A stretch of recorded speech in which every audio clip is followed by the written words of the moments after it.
Olá, eu sou Fernanda Bueno, mestranda no programa de pós-graduação e ensino na educação básica do CEPAI-UFG e professora de História. Atuando como professora de História, eu já peguei vários trabalhos produzidos no formato copia e cola. Esse tipo de trabalho, além de não ajudar o educando a tirar uma nota boa, pode ser considerado plágio. Além disso, não contribui para a sua aprendizagem no ensino de História. Fique nesse vídeo que eu quero te dar orientações de como produzir trabalhos de história excelentes, tendo como base as fontes históricas. E o melhor, você pode encontrar diversas fontes históricas na internet.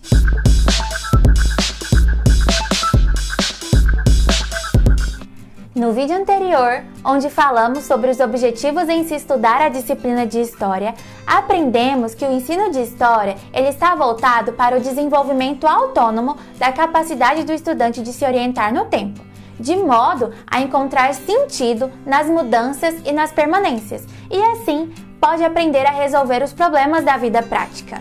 E além disso, o estudo de História pode nos ajudar a desenvolver a capacidade de analisar criticamente as sociedades. Para tanto, é preciso entender que o conhecimento histórico não é uma narrativa única e acabada do passado, nem construído com base na opinião das pessoas sobre o passado. O conhecimento histórico ele tem como base as evidências, que são construídas pelos historiadores a partir da análise e da interpretação das fontes históricas. O historiador estaria a esse respeito na posição de um investigador de crimes da polícia. O investigador vai reunindo pistas até chegar na conclusão de quem cometeu o crime. Da mesma forma, o historiador vai reunindo as suas pistas, que são as fontes históricas, interrogando, questionando, criticando e interpretando essas fontes até chegar na sua compreensão acerca do que aconteceu no passado. Diferente do investigador, que às vezes pode ter a confissão de culpa, o historiador não tem.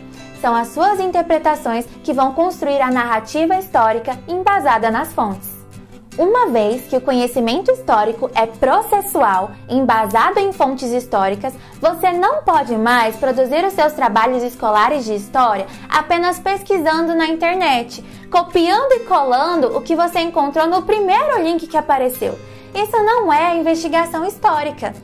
E você vai perder a melhor parte.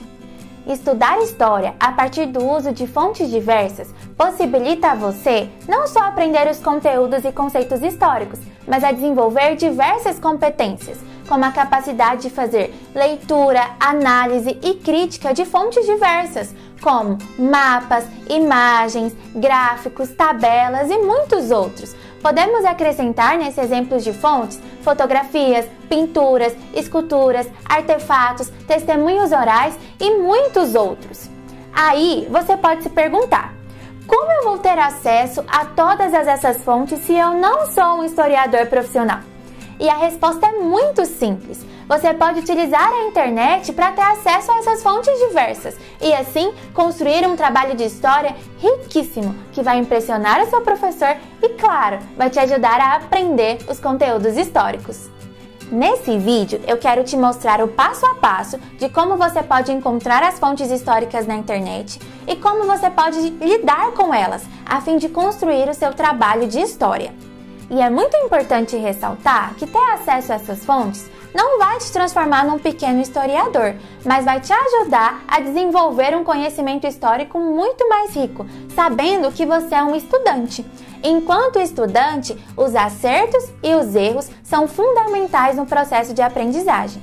E além desse vídeo, é claro, você pode contar com o auxílio do seu professor, do livro didático e de vários outros recursos que juntos vão te ajudar a se desenvolver melhor na questão do ensino e da aprendizagem de história. E se você pode contar com esse auxílio do professor e de outros recursos, vai facilitar muito o seu trabalho de busca de fontes históricas na internet. Porque quando você está procurando alguma coisa sem muita direção ou sem muita orientação, a quantidade de informações disponíveis na internet pode te deixar exausto e cansado. Além de você não conseguir verificar com exatidão se essas informações estão corretas ou não. Então sempre conte com o auxílio do seu professor e procure mais de uma fonte de informação. Então vamos lá? Vamos começar? Eu quero saber, você sabe identificar o que é uma fonte histórica? Por exemplo, quando você está lendo seu livro didático ou quando você vai fazer uma consulta na internet, você sabe diferenciar aquilo que é uma narrativa histórica, uma interpretação sobre os acontecimentos do passado, daquilo que é realmente uma fonte histórica? Vejamos, eu vou mostrar para vocês como vocês podem fazer essa diferenciação. Como vimos, existem diversos tipos de fontes históricas. Nós podemos classificar em dois tipos: as fontes históricas materiais, que são textos, gráficos, mapas, esculturas, imagens, pinturas e outros. E nós temos as fontes históricas imateriais, que são testemunhos orais. Nós podemos usar esses dois tipos de fonte e encontrar esses dois tipos de fontes no seu livro didático ou em uma pesquisa na internet.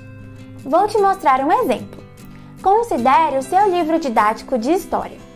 No seu livro, você vai encontrar um texto explicativo falando sobre determinado acontecimento do passado. E junto a esse texto, nós podemos ter fontes históricas colocadas ali. Você precisa diferenciar aquilo que é uma explicação sobre o passado daquilo que é a própria fonte. Observe essa imagem nesse livro. Muitas vezes nós achamos que essas imagens são apenas ilustrações, mas muitas vezes elas são importantes fontes históricas sobre determinado acontecimento. Para você começar uma busca na internet, é importante saber disso e já pegar essa fonte que está no seu livro e pesquisar mais sobre ela na internet, porque talvez no livro não tenha uma análise detalhada, mas se você fizer uma busca, você pode construir a sua própria análise e assim aprender muito mais sobre esse conteúdo. Vamos escolher um capítulo do livro para exemplificar. O capítulo escolhido é o Pós-Guerra no Brasil, Democracia e Populismo. Na abertura, já vemos algumas fontes do estilo fotografia. Escolhi essa. Vamos para a legenda. Trata-se da morte de Getúlio Vargas, o que podemos concluir com a imagem e a legenda. Getúlio Vargas morreu em 26 de agosto de 1954 e uma multidão saiu às ruas para manifestar a sua tristeza.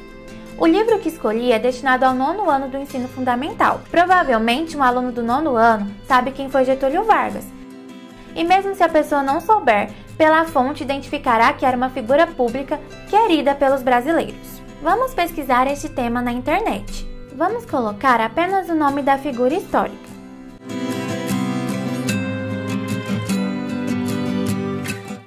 Agora vamos pesquisar pelas informações contidas na fonte.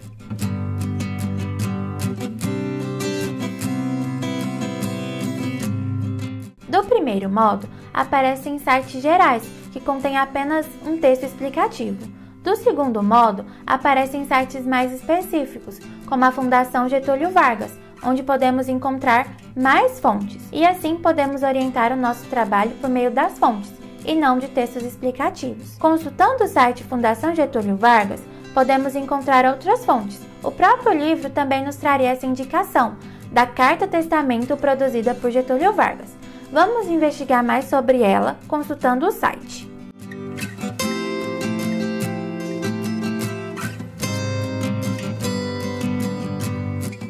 Veja o exemplo de algumas perguntas que você pode fazer para melhor compreender o documento.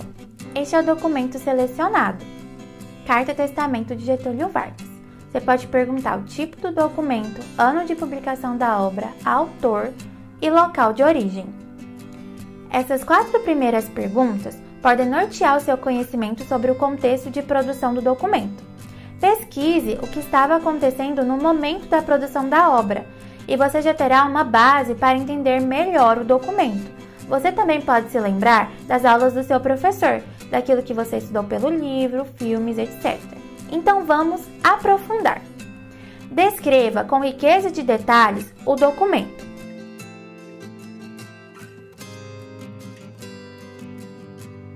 Explique o documento com base no que já se sabe sobre o contexto histórico. Critique o documento. Procure identificar os limites e o interesse do documento de quem o produziu. Quais foram as intenções do produtor desse documento? Os questionamentos e a crítica são uma parte essencial do trabalho com fontes históricas. Vamos ver mais um exemplo. Ainda para exemplificar a importância da crítica em relação à fonte histórica analisada, vamos pegar como base outra fonte histórica, de um outro contexto e de um outro momento histórico.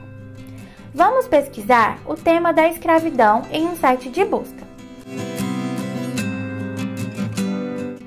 Fazendo uma análise da forma já mostrada anteriormente, observando como os escravizados aparecem nessas pinturas, observando qual seria a posição deles na sociedade a partir da análise das pinturas e vendo quem foi o autor da pintura selecionada, nós podemos chegar a algumas conclusões.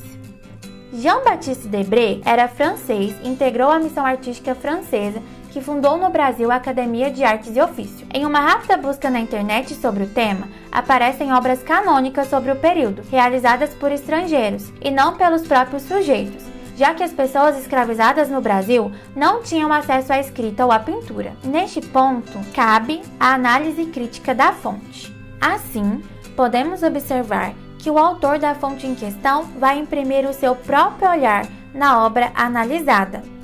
É interessante, se for possível, utilizar mais de uma fonte histórica, e você vai utilizar os mesmos procedimentos para analisar as duas fontes.